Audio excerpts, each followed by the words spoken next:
Vamos a dar respuestas a la clase sobre el fruto y los dones del Espíritu Santo para contestar algunas inquietudes que ustedes tienen.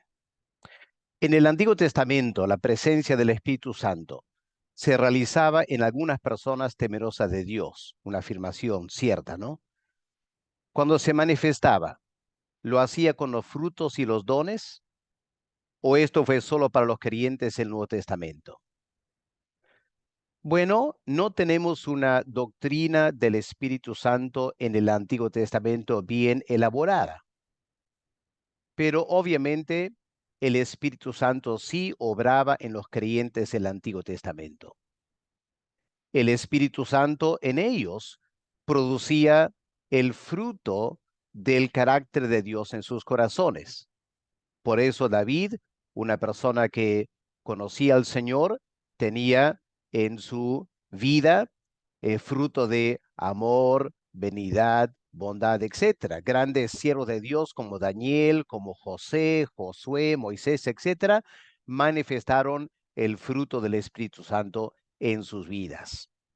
En cuanto a dones espirituales, la cosa es menos clara, porque en el Antiguo Testamento Israel no era una iglesia.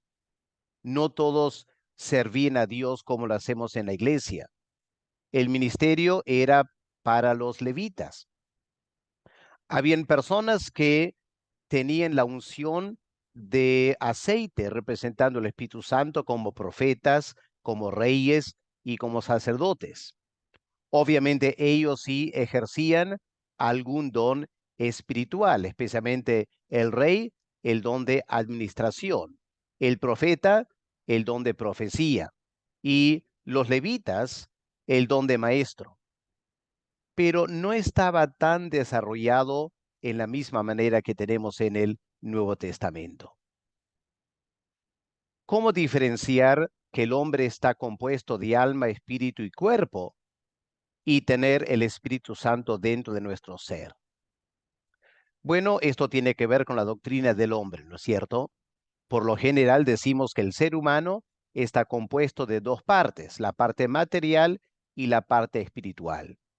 Algunos diferencian en la parte espiritual entre el alma y el espíritu. El inconverso tiene esas dos partes también. El inconverso tiene la parte material y tiene también la parte espiritual. Esa parte del inconverso que sobrevive la muerte del inconverso. El Espíritu Santo es la tercera persona de la Trinidad que mora solo en el creyente. Somos templo del Espíritu Santo. Él mora en nosotros, en la totalidad de nuestro ser, no solo en nuestro espíritu o en nuestra alma o en nuestro cuerpo. La Biblia indica que somos seres integrales, cuerpo, alma y espíritu. Y el Espíritu Santo mora en la totalidad de nuestra persona como creyentes. Espero que eso aclare un poquito la duda que el hermano tenga. Israel vivía en obediencia a Dios y él los bendecía.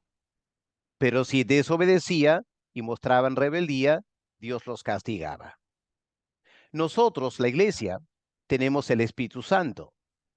De hecho, tenemos que mostrar los frutos sí o sí, porque Israel no tenía al Espíritu de Dios. Bueno, en primer lugar, en el antiguo pacto, Dios no prometió dar el Espíritu Santo a todos los hijos de Israel. En la misma manera que en el Nuevo Testamento, Dios promete dar el Espíritu Santo a todos los que nacen de nuevo. Pero en el Antiguo Testamento había un remanente, judíos fieles a Dios. Se sobreentiende que eran fieles a Dios porque habían nacido de nuevo. Ellos entonces tenían el Espíritu Santo, ese remanente, y ese remanente producía frutos, el fruto del Espíritu Santo. En la iglesia tenemos que manifestar el fruto del Espíritu Santo porque toda persona que reclama ser miembro de la iglesia debe ser una persona que ha nacido de nuevo. y por lo tanto sí o sí debe mostrar fruto espiritual. Hay una diferencia entre Israel y la iglesia. Dios espera en la iglesia mejor vida, mejor fruto que Israel en el Antiguo Testamento. Eso nos lleva a otra pregunta. ¿El pueblo de Israel estaba destinado a reflejar rebeldía por no tener el Espíritu Santo? Bueno, solo algunos mostraban frutos por obediencia y fe en Dios. Bueno, hablar de estaban destinados a reflejar rebeldía, más bien yo lo pondría de otra manera. Aparte de la gracia de Dios, todo ser humano va a mostrar rebeldía espiritual por no tener el Espíritu Santo. Dios no necesita destinarlos a eso. Eso es lo que va a pasar en todos. Así que en el pueblo de Israel, en la medida que un grueso del pueblo no nació de nuevo, obviamente ese pueblo no iba a mostrar el fruto del Espíritu Santo. No era tanto que Dios quería que sea así, sino que Dios estaba mostrando la gran necesidad del nuevo nacimiento. Que a pesar del pacto que Dios hizo con Israel y la tremenda ley que Dios dio y todas las manifestaciones del poder de Dios y la gracia de Dios, nada de eso fue suficiente para cambiar la vida de los hijos de Israel y ayudarles a vivir en obediencia a Dios. Lo que Dios estaba queriendo demostrar a lo largo del Antiguo Testamento es el impacto del pecado aún en personas a quien Dios se manifiesta. Y el apóstol Pablo trata esto en Romanos el capítulo 3. Entiendo que debemos mostrar frutos, dice un hermano. Si lo hacemos, tenemos que ser podados por medio de pruebas para mostrar más frutos. ¿No es para afirmar nuestra fe? ¿Seremos juzgados más severamente? Bueno, en Juan 15, el Señor indica que las ramas que llevan fruto van a ser podados para que lleven mucho fruto. Porque como Él dice más adelante, la voluntad del Padre es que todos sus hijos llevemos mucho fruto espiritual. Ahora, en otros capítulos de la Biblia, los autores hablan de pruebas. Y lo que dicen es que esos momentos de prueba y sufrimiento van a purificar nuestra fe. Y obviamente en la medida que nuestra fe es purificada, vamos a manifestar más fruto del Espíritu Santo. Así que las dos cosas en realidad son parecidas, sino sinónimas. Ahora, ¿seremos juzgados más severamente? Creo que aquellos que no responden a la disciplina de Dios o a las pruebas de Dios, aquellos que reaccionan frente a las pruebas con resentimiento y molestia y no dejan que Dios trabaje nuestro carácter para producir más fruto, esas personas sí serán juzgadas más severamente porque han resistido la gracia de Dios obrando en ellos con el fin de producir más fruto espiritual. Así que, hermanos, aprovechemos esos tiempos de disciplina o prueba porque es para nuestro bien espiritual. Nuestro Padre quiere que llevemos más fruto para su gloria. Si un creyente no sirve a Dios, ¿es porque ignora los dones o por su pereza espiritual? Bueno, ya hemos dicho que todo hijo de Dios tiene a lo menos un don espiritual. Hay que reconocer que hay muchos creyentes que todavía no saben cuál es su don. Algunos de esos creyentes están sirviendo a Dios en la iglesia, pero cuando hacemos un análisis, vamos a encontrar quizá que hay una discrepancia entre su don y su ministerio. Yo me acuerdo, en una iglesia hicimos este ejercicio y encontramos que habían personas, digamos, que estaban enseñando en la academia bíblica, pero que tenían el don de pastor. Y habían personas que estaban a cargo de una célula, pero tenían el don de enseñanza. Así que no había una consistencia o armonía entre el don que tenían y el ministerio que estaban ejerciendo. Por eso es importante saber cuál es nuestro don y saber que estamos en el ministerio que va con ese don que tenemos. Lamentablemente también es cierto que hay personas que no sirven en la iglesia por pereza espiritual, sabiendo o no los dones que tienen. Hay iglesias donde hay personas que quizás saben muy bien que tienen el don de enseñanza o de pastorear, pero simplemente no quieren servir a Dios. Y eso es muy triste. Dentro de los dones y ministerios que Dios dio a la iglesia, algunos confunden dones y ministerios. Pregunta, ¿tienen el don de cantar o ministerio de alabanza cuando eso no se enseña en la Biblia? Explique, por favor. Bueno, primero, la diferencia entre don y ministerio. La palabra don significa un regalo de parte de Dios. Ese regalo es una habilidad para hacer algo. Obviamente, hasta que empecemos a trabajar, ese don queda como una habilidad latente, una habilidad en potencia, porque no estamos sirviendo. Cuando empezamos a servir al Señor en la iglesia, usando ese don que Él nos ha dado, eso llamamos ministerio. Tiene el ministerio de la enseñanza. Así que un ministerio es un don puesto en la práctica. Ahora, la Biblia menciona varios dones y varios ministerios.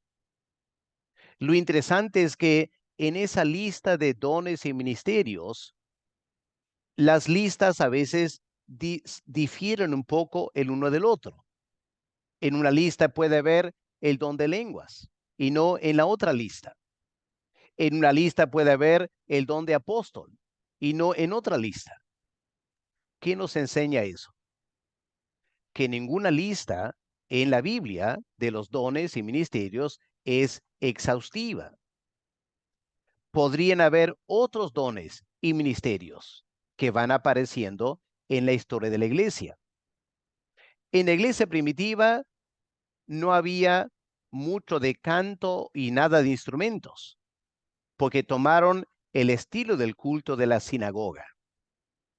Al pasar los años, la iglesia ha desarrollado mucho más el canto y la alabanza, y por ende, el uso de instrumentos para acompañar al canto y la alabanza. Personalmente, yo creo que puede haber un don de cántico y un don de tocar instrumentos, cuando ese don se usa para edificar a la iglesia, cuando la iglesia percibe la edificación espiritual de la alabanza, no simplemente entretenimiento. Creo que hoy en día es muy importante distinguir entre entretenimiento y el ministerio de alabanza. La diferencia es la siguiente. Cuando hay el ministerio y el uso del don de la alabanza, la iglesia queda impactada con un sentir de la presencia de Dios, impactada por las letras que están cantando y las personas sienten que Dios está trabajando en sus vidas durante y a través de la alabanza. Cuando eso se da, uno podría hablar de don y ministerio de alabanza.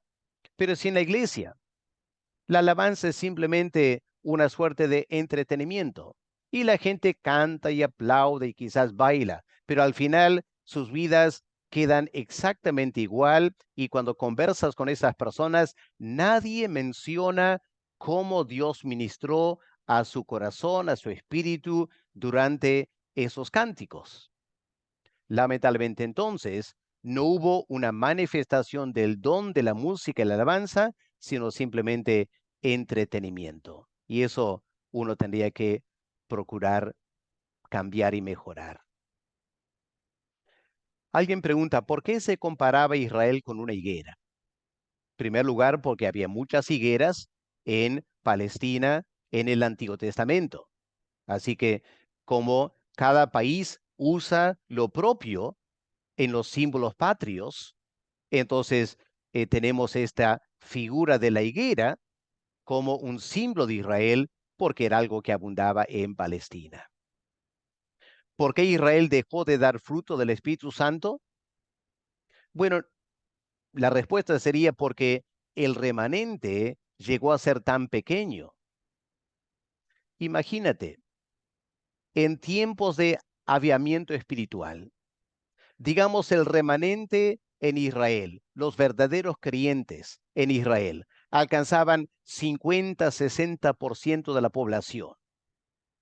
Obviamente, ese 50-60% dando fruto espiritual, la nación como nación sería impactada y transformada.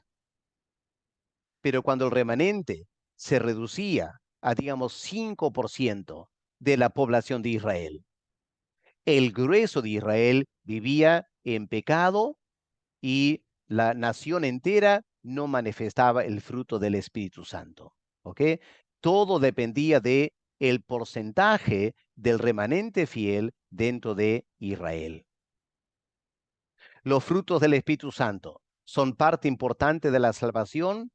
Efectivamente, el Señor Jesús mismo dijo, por los frutos conoceráis quiénes son los verdaderos creyentes, por lo tanto, los que están en camino a la salvación.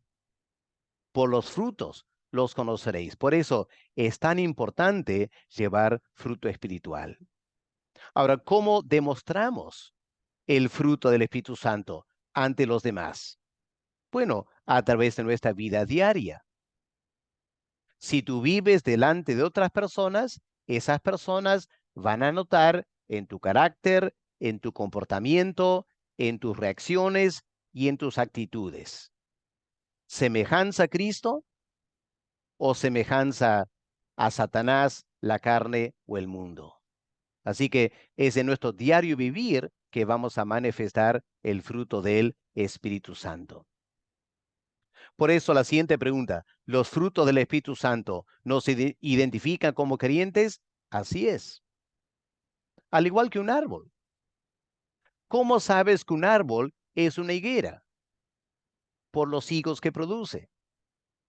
Si alguien dice, este árbol es una higuera, y más adelante el árbol produce aceitunas, olivos, ¿qué vas a decir? No, no era una higuera. Todo el tiempo era un olivo, porque aquí está el fruto del olivo. Así que, ¿cómo saber que alguien es un verdadero creyente que ha nacido de nuevo por el fruto del Espíritu Santo en su vida? Ahora, ¿cómo diferenciamos frutos de obras? Interesante pregunta. Frutos tiene que ver con nuestro mundo interior. Gozo, paz, paciencia, amabilidad, ¿ya? Son cualidades internas, actitudes, características de nuestra vida. Obras son las cosas externas que hacemos. Ayudamos al pobre, damos dinero al mendigo o apoyamos a personas en necesidad, visitamos al enfermo. Esas son obras. Ahora, hasta los inconversos hacen obras, ¿no es cierto? Pero los inconversos, cuando hacen obras, muchas veces manifiestan el fruto de la carne o del mundo en sus vidas. El creyente es llamado a hacer obras manifestando el fruto del Espíritu Santo. ¿Ok? Así que fruto, algo interno. Obras, las actividades externas que hacemos. Alguien pregunta, mediante la comunión con Dios, ¿podemos dar fruto del Espíritu Santo? Es como dijo el Señor Jesús, ¿no es cierto?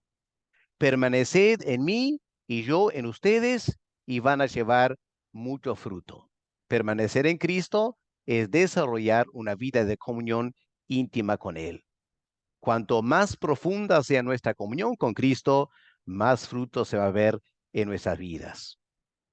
¿Cómo podemos saber qué don espiritual tenemos? Primero tenemos que estudiar la Biblia para saber cuáles son los dones espirituales.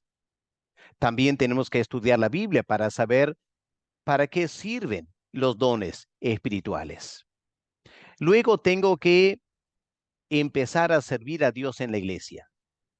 Y rápidamente voy a darme cuenta si lo que estoy haciendo me gusta hacer o no me gusta hacer. Si no te gusta hacerlo, es porque no tienes el don para ese ministerio. En tercer lugar, supongamos que estás haciendo algo que te gusta hacer en la iglesia, digamos enseñar a los niños o ser ujier. Pronto te vas a dar cuenta que las personas o te felicitan porque te ven hacerlo bien, o te empiezan a criticar o no dice nada.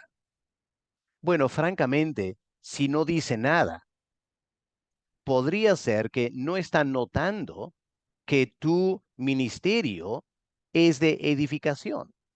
Ahora yo sé que a veces los creyentes son muy lentos en felicitarnos, pero debe haber alguna evidencia de que si estoy usando el don espiritual, eso debe bendecir a otros. Y tarde que temprano me voy a dar cuenta por lo que me dicen, lo que comentan, cómo reaccionan frente a mí, que lo que yo estoy haciendo les está bendiciendo. Eso indicaría que estamos usando el don espiritual. Obviamente, los pastores y los líderes maduros te van a orientar también en el asunto de el don espiritual. ¿Los dones espirituales son para servicio? Efectivamente. No son para tu bien personal. Yo no tengo el don de maestro simplemente para que yo me llene de conocimiento.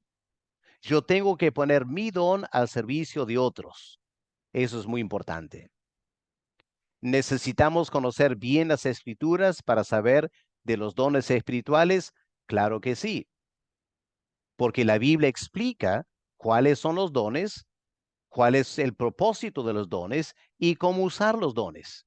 Así que si no hemos estudiado la Biblia, vamos a tener grandes lagunas en nuestro conocimiento de los dones espirituales. ¿Será importante avanzar en la madurez espiritual? Obviamente que sí. No solo porque la madurez espiritual se va a manifestar en más y mejores frutos del Espíritu Santo, sino que también se va a manifestar en el mejor uso de los dones espirituales. La madurez espiritual se va a notar en el fruto y en los dones y el uso de los dones dentro de la iglesia. Eso es para bendición de la iglesia y eso también nos confirma como creyentes en el Señor Jesús. Bien, hay algunas respuestas a las preguntas que hicieron y espero que esto les ayude a entender mejor el tema del fruto del Espíritu Santo y los dones del Espíritu Santo. Que Dios le bendiga.